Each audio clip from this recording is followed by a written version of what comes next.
Nasa 100 trabaho ang alok ngayon ng Finland para sa mga Filipino healthcare workers. Ang sahod abot sa 200,000 pesos kada buwan. Nasa frontline balitang yan si Raynel Pawi. Isang dekada ng domestic workers sa Saudi si Neneng pero mababa raw ang sahod. Kaya ngayong taon, sasabak siya sa caregiving training para makahanap ng mas malaking sahod abroad.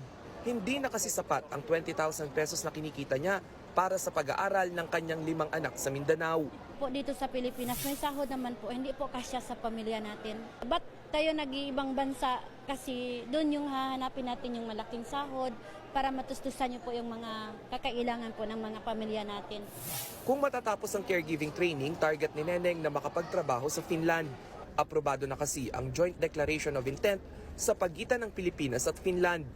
Dito, maaaring makapagtrabaho ang mga Filipino specialists at skilled workers sa Finland.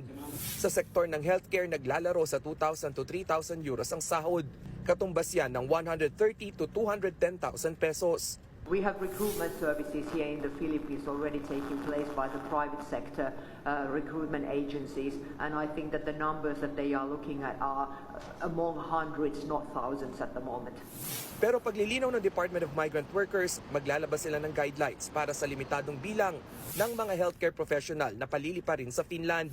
Aminado ang gobyerno na mas kailangan natin ng Filipino nurses dito sa bansa. It would be suitable not to necessarily demand for, should I say, certified or professional nurses, because one can come in, let's say, as a caregiver or nurse assistant and be upgraded from there in Finland.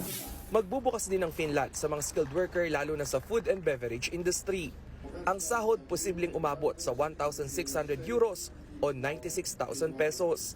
Upang hindi mabudol, paalala ng DMW, magpasa lamang ng aplikasyon sa mga accredited recruitment agency. Sa tala ng DMW, nasa 6,000 Pilipino na ang nagtatrabaho at nagkaroon ng sariling negosyo sa Finland. At sa bagong kasunduan, maaari nang dalhin ng OFW ang kanyang pamilya roon at legal nang ang manirahan sa tinaguriang happiest country on earth. Nagbabalita mula sa Frontline, Raynel Pawid, News 5.